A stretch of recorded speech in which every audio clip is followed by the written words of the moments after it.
যুবক ভাইদেরকে লক্ষ্য করে বলবো, যুবক ভাইয়েরা, অনেক সময় মনের টেনশন দূর করার জন্য, মনের অশান্তি দূর করার জন্য অনেক যুবক ভাইদেরকে লক্ষ্য করলে দেখা যায় কানের মধ্যে হেডফোন লাগানো। যুবক ভাইদেরকে প্রশ্ন করি, ভাই আপনার কানে হেডফোন, আপনি কি করেন? মুচকি একটা হাসি দিয়ে অনেক যুবক ভাই বলে, হুজুর গান শুনতেছি।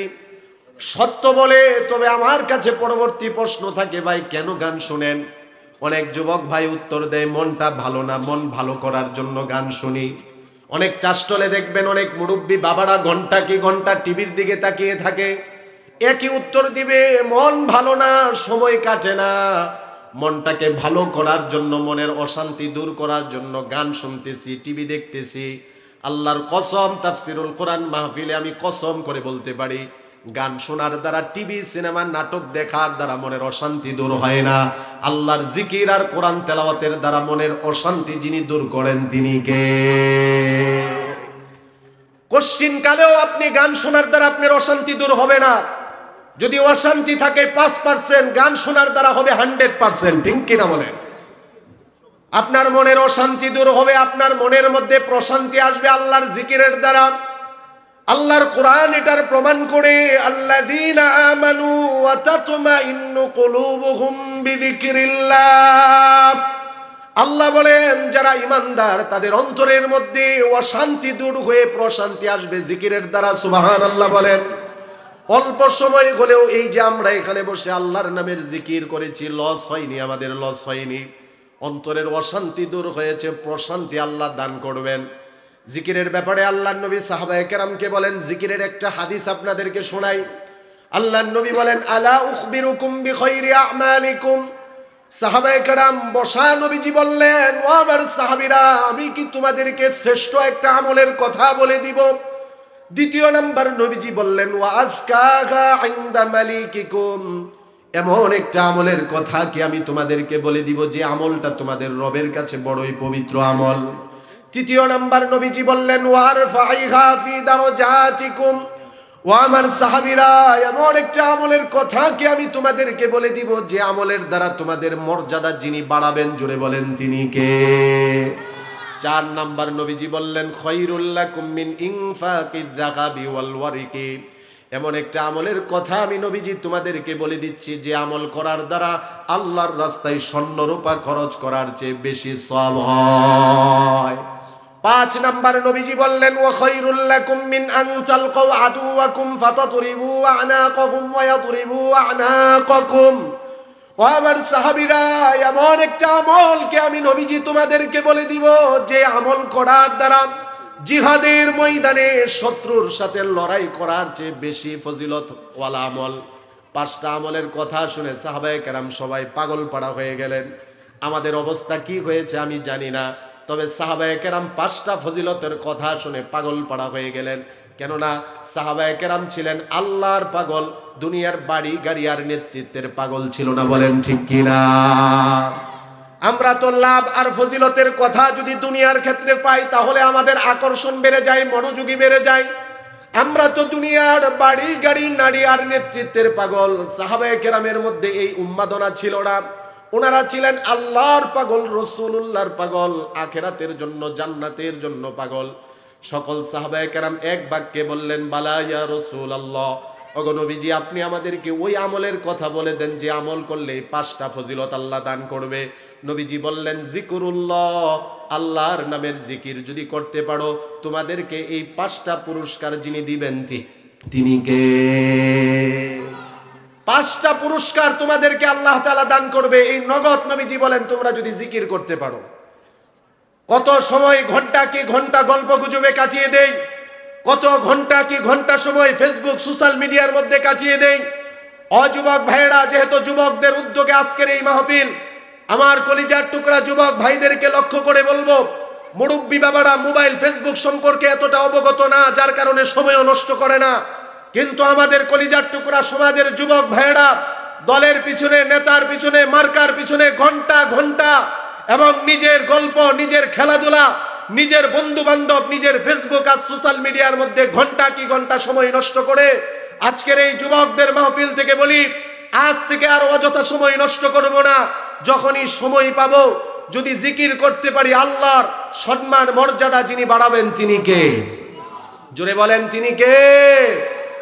আজকে যদি প্রশ্ন করা হয়, এখানে যারা আছেন রাগ করবেন না, যদি আমি প্রশ্ন করি আপনার ব্যক্তিগত জীবনের হালত কি, অনেকে বলবেন হুজুর ভালো না, অশান্তিতে আছি।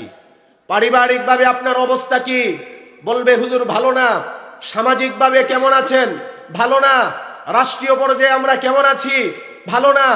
এর উত্তর আমি একটাই বলবো, ব্যক্তিগত জীবনে অশান্তি, পারিবারিক জীবনে অশান্তি, সামাজিক জীবনে অশান্তি, রাষ্ট্রীয় জীবনে অশান্তি, সকল অশান্তির মূল একটাই, আমাদের পারিবারিক জীবনে কোরআন নেই, আমাদের পারিবারিক জীবনে কোরআনের বিধান নেই, আমাদের সামাজিক জীবনে কোরআনের বিধান নেই, রাষ্ট্রীয় জীবনে কোরআনের আইন নেই।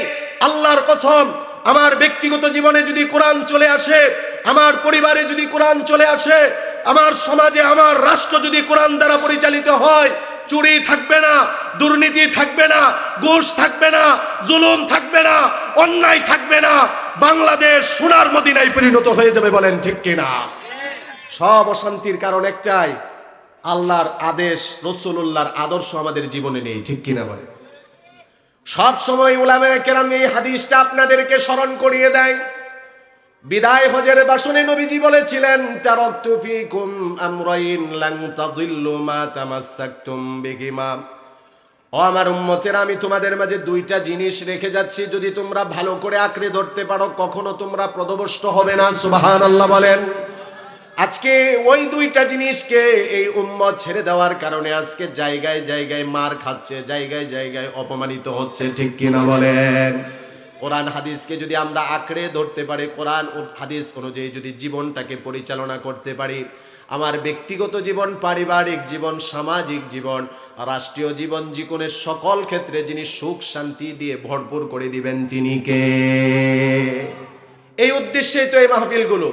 তাফসিরুল কোরআনের মাহফিলের উদ্দেশ্য কি? শুধু আসলাম, শুনলাম, চলে গেলাম, এটা না।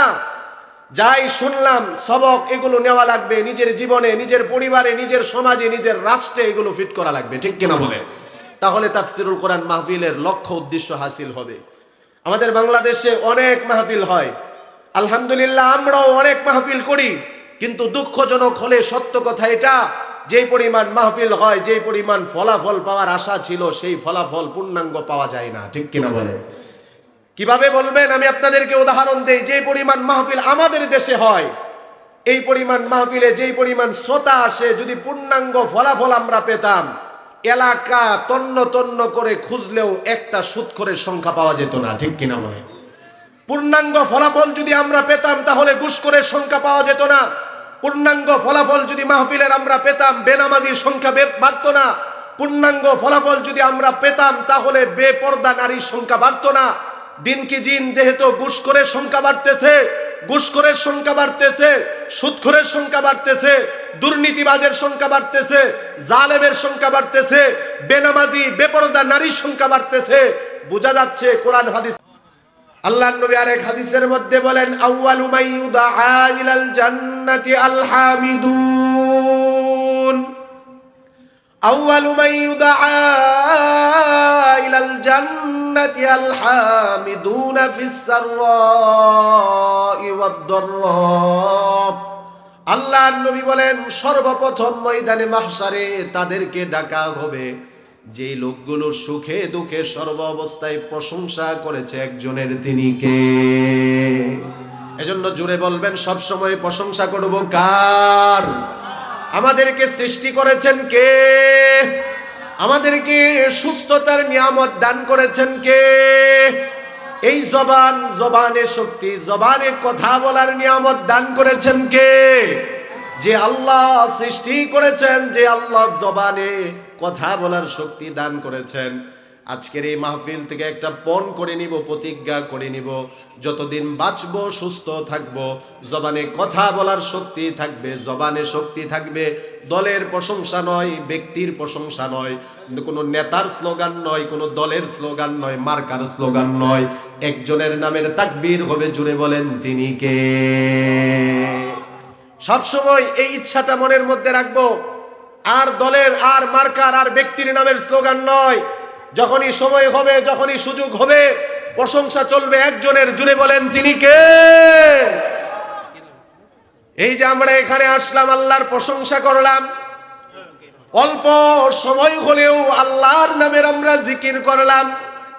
আমি আমার যুবক ভাইদেরকে আজকের এই মাহফিল থেকে একটা সবক দিয়ে যাই। আমার কলিজার টুকরা যুবক ভাইদেরকে বলে যাই, ও যুবক ভাইয়েরা, অনেক সময় আমাদের মনের টেনশন, মনের অশ্চিন্তা, অশান্তি, মনের দুশ্চিন্তা দূর করার জন্য অনেক সময় আমরা আমাদের যুবক ভাইদেরকে লক্ষ্য করে বলবো, যুবক ভাইয়েরা, অনেক সময় মনের টেনশন দূর করার জন্য, মনের অশান্তি দূর করার জন্য অনেক যুবক ভাইদেরকে লক্ষ্য করলে দেখা যায় কানের মধ্যে হেডফোন লাগানো। যুবক ভাইদেরকে প্রশ্ন করি, ভাই আপনার কানে হেডফোন, আপনি কি করেন? মুচকি একটা হাসি দিয়ে অনেক যুবক ভাই বলে, হুজুর গান শুনতেছি। সত্য বলে, তবে আমার কাছে পরবর্তী প্রশ্ন থাকে, ভাই কেন গান শুনেন? অনেক যুবক ভাই উত্তর দেয়, মনটা ভালো না, মন ভালো করার জন্য গান শুনি। অনেক চাষটলে দেখবেন অনেক মুরব্বী বাবারা ঘন্টা কি ঘন্টা টিভির দিকে তাকিয়ে থাকে, একই উত্তর দিবে, মন ভালো না, সময় কাটে না, মনটাকে ভালো করার জন্য, মনের অশান্তি দূর করার জন্য গান শুনতেছি, টিভি দেখতেছি। আল্লাহর কসম, তাফসিরুল কোরআন মাহফিলে আমি কসম করে বলতে পারি, গান শোনার দ্বারা, টিভি সিনেমা নাটক দেখার দ্বারা মনের অশান্তি দূর হয় না। আল্লাহর জিকির আর কোরআন তেলাওয়াতের দ্বারা মনের অশান্তি যিনি দূর করেন তিনি কে? কোশ্চিন কালেও আপনি গান শোনার দ্বারা আপনার অশান্তি দূর হবে না। যদি অশান্তি থাকে 5%, গান শোনার দ্বারা হবে 100%। ঠিক কিনা বলেন?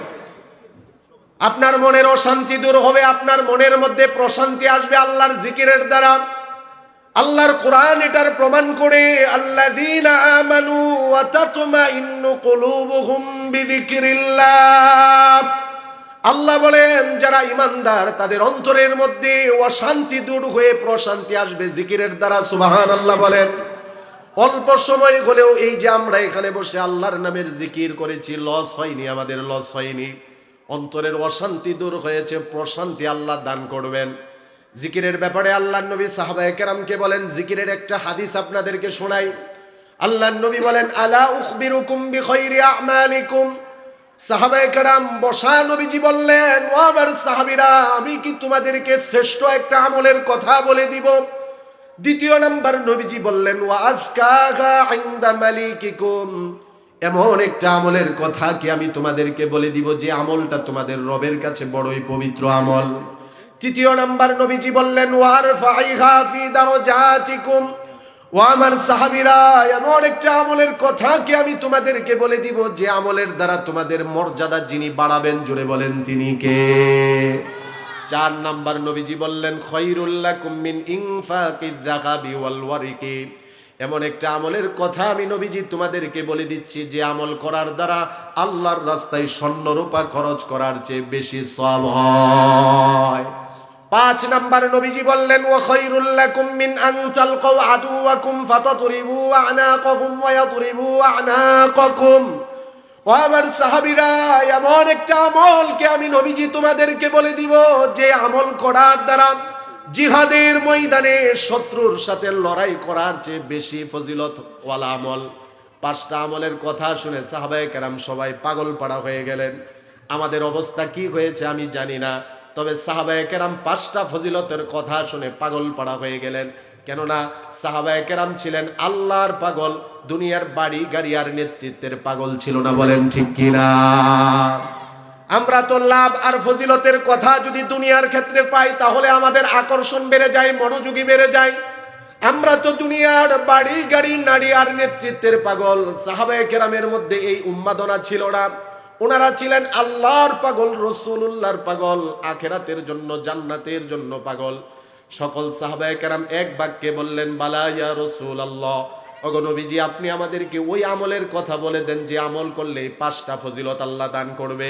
নবীজি বললেন, জিকরুল্লাহ, আল্লাহর নামের জিকির যদি করতে পারো তোমাদেরকে এই 5টা পুরস্কার যিনি দিবেন তিনি কে? 5টা পুরস্কার তোমাদেরকে আল্লাহ তাআলা দান করবে, এই নগদ নবীজি বলেন তোমরা যদি জিকির করতে পারো। কত সময় ঘন্টা কি ঘন্টা গল্প গুজবে কাটিয়ে দেই, কত ঘন্টা কি ঘন্টা সময় ফেসবুক সোশ্যাল মিডিয়ার মধ্যে কাটিয়ে দেই। অযুবক ভাইয়েরা, যেহেতু যুবকদের উদ্যোগে আজকের এই মাহফিল, আমার কলিজার টুকরা যুবক ভাইদেরকে লক্ষ্য করে বলবো, মুরব্বী বাবারা মোবাইল ফেসবুক সম্পর্কে এতটা অবগত না, যার কারণে সময়ও নষ্ট করে না।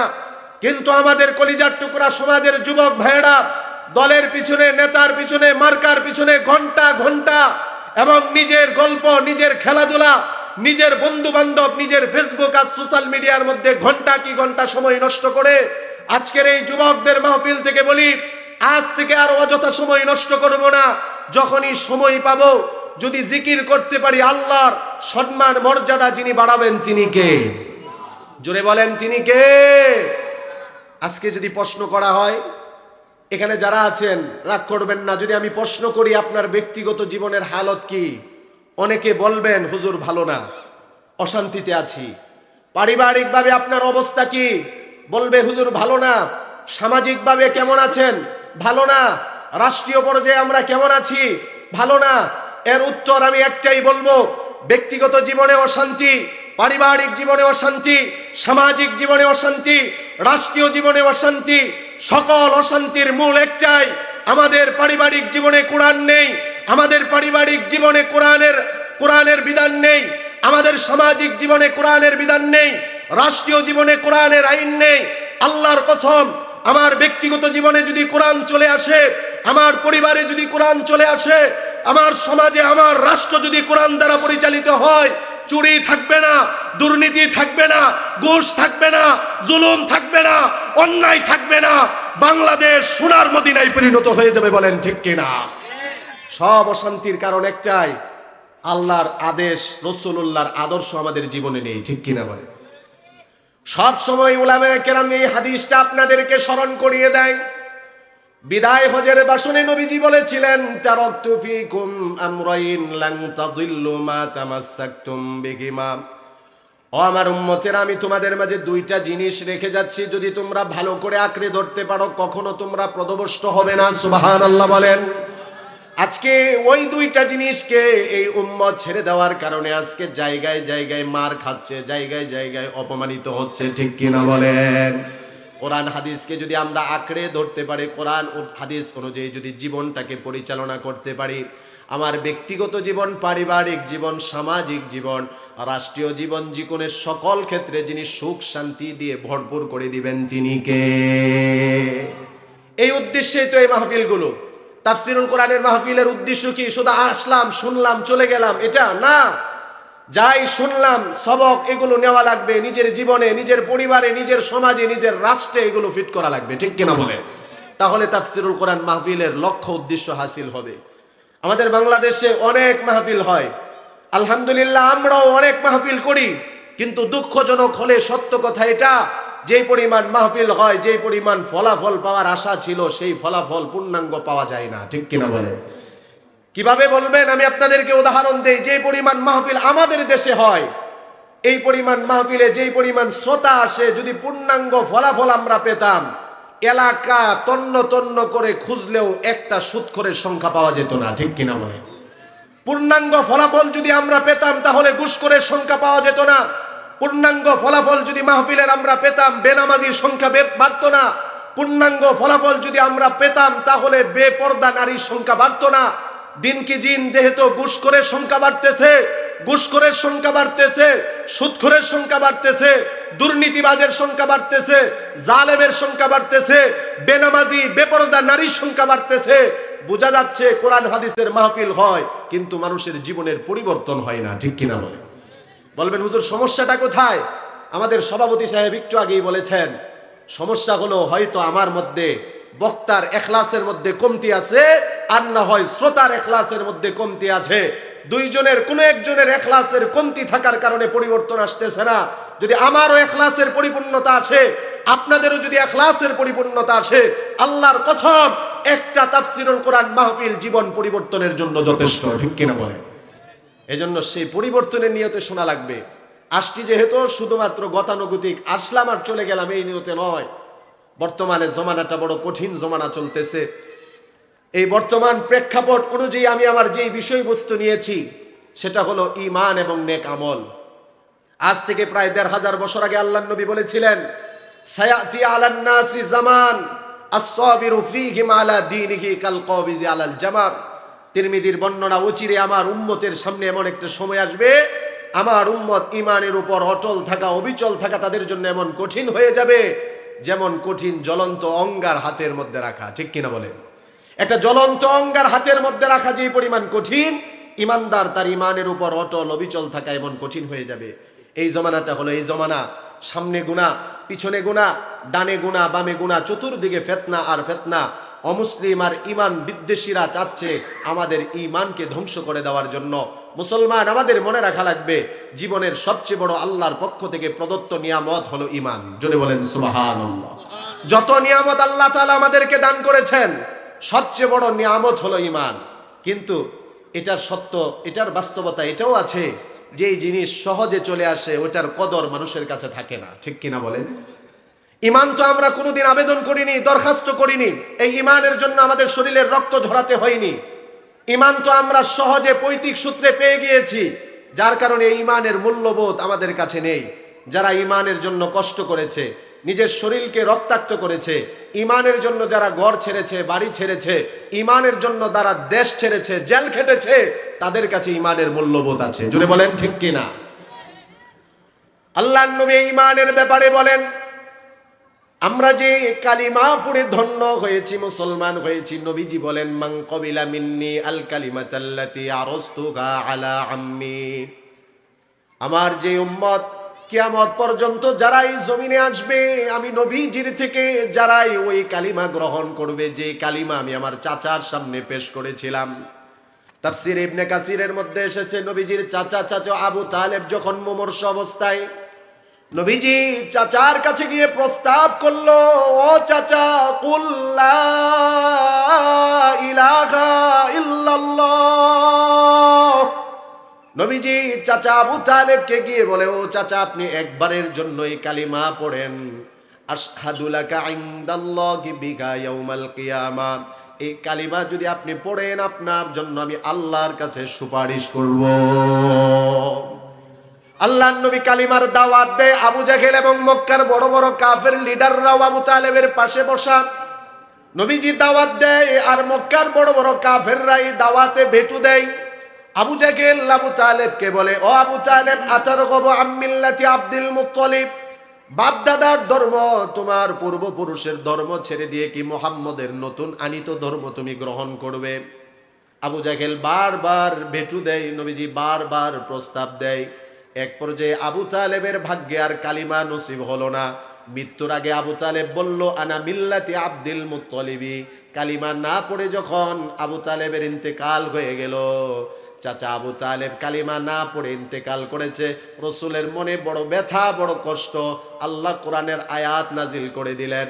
আল্লাহ তাআলা জানিয়ে দিলেন, নো হাবিব, ইন্নাকা লা তাহদি মান আহবাবতা।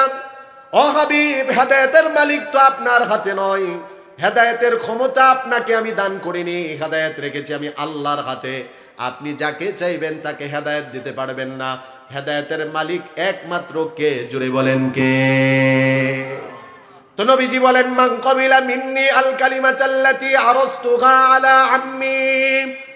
আমার চাচা আবু তালেবের কাছে আমি যেই কালিমা পেশ করেছিলাম, ফারদ্দাহা আলাইহা, আমার চাচা যেই কালিমা প্রত্যাখ্যান করেছে, কালিমা গ্রহণ করিনি, এই কালিমা যারা কিয়ামত পর্যন্ত গ্রহণ করবে, ফাহিয়া লাহু নাজাত, এই কালিমা পড়ার কারণে এই কালিমাই তাদেরকে নাজাত দান করে দিবে। আবেদন করা ছাড়া, দরখাস্ত করা ছাড়া কত বড় নিয়ামত আল্লাহর পক্ষ থেকে আমরা পেয়ে গিয়েছি। যে ঈমানের মতো দৌলত, যে ঈমানের মতো নিয়ামত আল্লাহর পক্ষ থেকে পেয়েছি। অমুসলমান যুবক ভাইরা, মুরব্বী বাবারা আমার, জেনে রাখেন, যদি ঈমানের উপর মৃত্যু পর্যন্ত ইস্তেকামাত থাকতে পারি, অটল থাকতে পারি, আল্লাহর কসম, ঈমানদারের যাররা পরিমাণ ঈমানের বদৌলতে এই দুনিয়ার 10 দুনিয়া পরিমাণ জান্নাত যিনি দান করবেন তিনি কে? ঈমান আনা সহজ, কিন্তু ঈমানের উপর অবিচল থাকা এটা বড় কঠিন। ঈমান আনা সহজ, ঈমানদার ঈমান আনার পরে যেই পরিমাণ বিপদ আপদ মুসিবত ঈমানদারের জীবনে আসবে, সেই ঈমানদারের ঈমানি পরীক্ষায় উত্তীর্ণ হওয়া বড় কঠিন।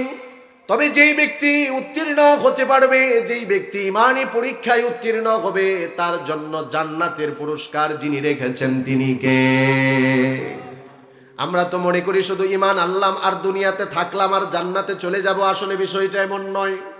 আমাদের এই চিন্তা ভাবনা দূর করার জন্য আল্লাহ সূরা আনকাবুতের মধ্যে বলেন, আহাসিবান নাসু আইয়ুতরাকু আইয়াকুলু আমান্না ওয়া হুম লা ইফতানুন। মানুষ কি ধারণা করেছে যে শুধু তারা বলবে ঈমান এনেছি, এই দাবির উপর তাদেরকে ছেড়ে দেওয়া হবে, পরীক্ষা নেওয়া হবে না? আল্লাহ বলেন, না, তোমাদের এই ধারণা ভুল। বরং যে ব্যক্তির ঈমান যত বেশি মজবুত হবে, তার ঈমানি পরীক্ষা তত বেশি হবে। জুড়ে বলেন ঠিক কিনা?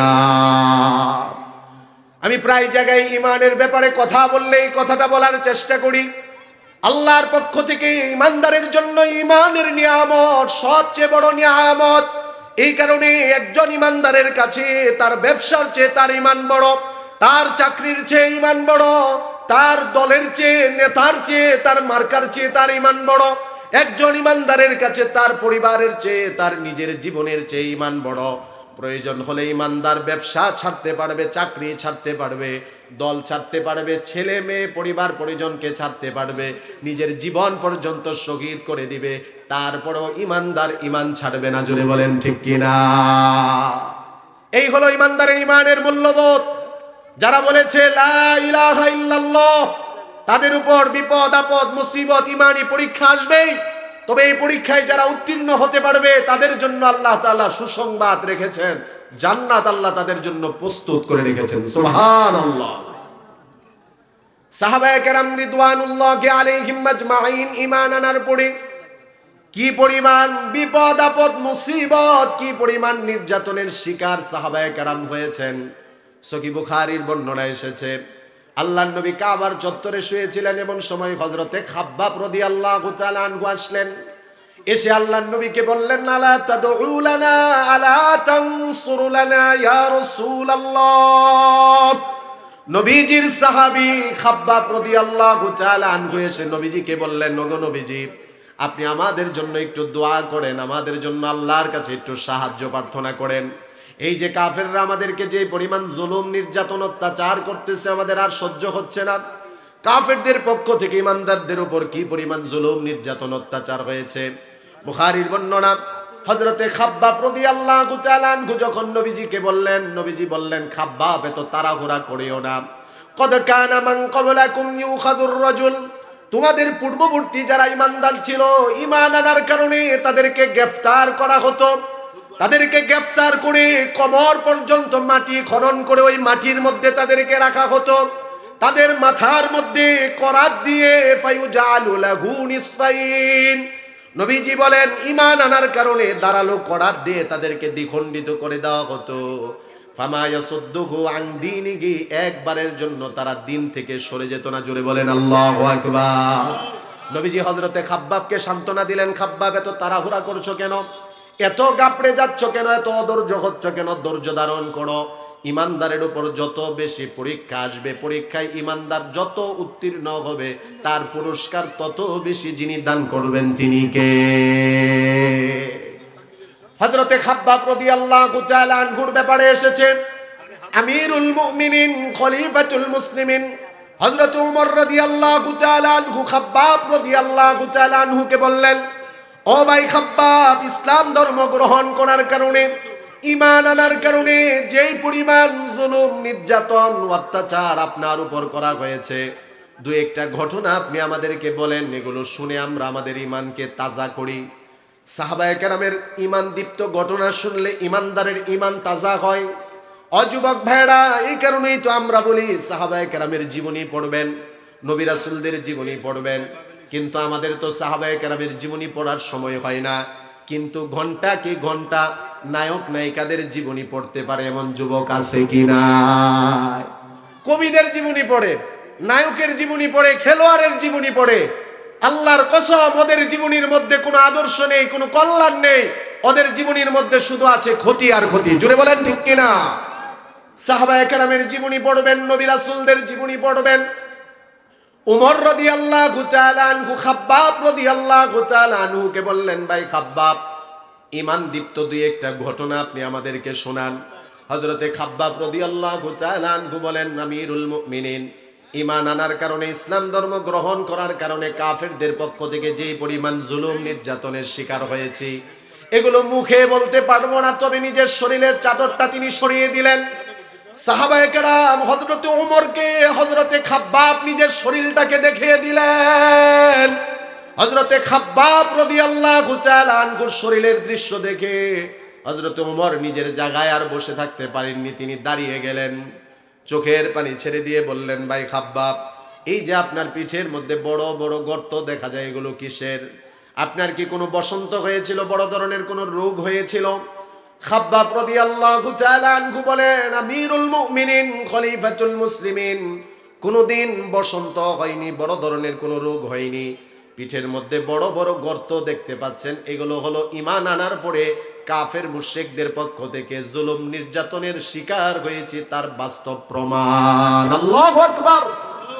হযরত ওমর রাদিয়াল্লাহু তাআলা আনহু এবার বললেন, ভাই দুই একটা ঘটনা আপনি আমাদেরকে শোনান, আমরাও শুনি, আমাদের ঈমানকে তাজা করি। খাব্বাব রাদিয়াল্লাহু তাআলা আনহু চোখের পানি ছেড়ে দিয়ে বললেন, ও আমিরুল মুমিনিন, ঈমান আনার কারণে কাফেররা আমাকে মারধর করে রক্তাক্ত করে দিয়েছে, মরুভূমির উত্তপ্ত বালির উপর শুয়ে রেখেছে। তারপরেও যখন আমি ঈমান ছাড়ি না, তারা জ্বলন্ত কয়লা প্রজ্বলিত করে সেই কয়লার উপর আমাকে শুইয়েছে।